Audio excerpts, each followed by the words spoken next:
पाहताय प्रहार टीव्ही, सत्यमेव व्रतम। राष्ट्रवादी काँग्रेसचे नेते नरहरी झिरवाळ यांचा एक वादग्रस्त व्हिडिओ व्हायरल झाल्याने ते वादात अडकलेत। हा व्हिडिओ झिरवाळांच्या प्रशासकीय निवासस्थानावरील असल्याचा दावा केला जातोय। झिरवाळांसोबत अजून 2 व्यक्ती दिसत असून या व्हिडिओवरून वेगवेगळे दावे केले जात आहेत। मात्र त्यांच्यासोबत त्यांच्या रूममध्ये 2 व्यक्ती दिसत असून हा व्हिडिओ नेमका कुणी समोर आणला हे स्पष्ट झालेलं नाहीये। मात्र व्हिडिओमधील घडामोडींमुळे झिरवाळ पुन्हा अडचणीत अडकण्याची शक्यता असतानाच हा व्हिडिओ त्यांच्याच पक्षातील नेत्यानं सार्वजनिक केल्याचा धक्कादायक दावा करण्यात आलाय।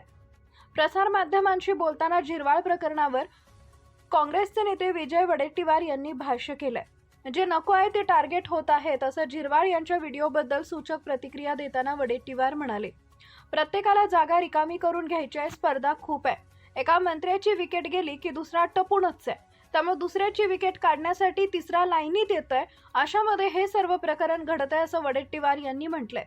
झिरवाळांची जागा खाली करून घेण्यासाठी एक माजी मंत्री आहे अशा चर्चा सुरू आहेत। जर तो पेनड्राईव्ह समोर आला तर त्या ठिकाणी किमान 3 मंत्र्यांच्या विकेट पडतील अशा गंभीर स्वरूपाच्या आहेत, त्यात व्हिडिओ क्लिप आहेत असंही वडेट्टीवार यांनी म्हटलंय।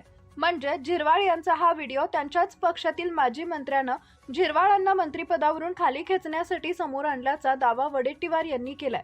झिरवाळ या प्रकरणात आहेत, हा सारा प्रकार शासकीय वसतिगृहातील आहे। शासकीय वसतिगृहाचा वापर केल्यानं त्यानं त्यासाठी केला। हा खरा असेल तर हे वाईट आहे। त्या पदावर राहून अशा पद्धतीनं वागणं हे आता त्याची विकेट काढतात की त्याला पुन्हा टीममध्ये ठेवतात याचं उत्तर मुख्यमंत्री देऊ शकतील असं वडेट्टीवार म्हणाले। या प्रकरणावरून आता राजकीय आरोप प्रत्यारोप सुरू झालेले असतानाच उद्धव ठाकरेंच्या शिवसेनेचे खासदार तसेच प्रवक्ते संजय राऊत यांना पत्रकारांनी प्रश्न विचारला। या प्रश्नाला उत्तर देताना यावर मी उत्तर देणं योग्य वाटत नाही। एखाद्याच्या बेडरूममध्ये जाऊन व्हिडिओ काढणं आणि बाहेर आणून पत्रकारिता करणं योग्य नाहीये। पण राज्यात एक प्रकारे अधपतन सुरू आहे। ज्यांचे व्हिडिओ आले आहेत त्यांच्याच पक्षाच्या नेत्यांनी व्यक्तींनी बोलावं, मग आम्ही त्यावर बोलू असं बोलणं आता योग्य नाही असं म्हणत थेट प्रतिक्रिया देणं संजय राऊतांनी टाळलंय। नरहरी झिरवाळ यांना हिंगोलीचे पालकमंत्री केले असताना त्यावेळेस त्यांनी सांगितलं होतं की मला गरीब जिल्हा देण्यात आलाय। त्यावेळेसही त्यांचं हे वक्तव्य खूप चर्चेत आलं होतं। सध्या या प्रकरणावर नरहरी झिरवाळ यांची विकेट पडते की काय अशी चर्चा सध्या रंगत आहे।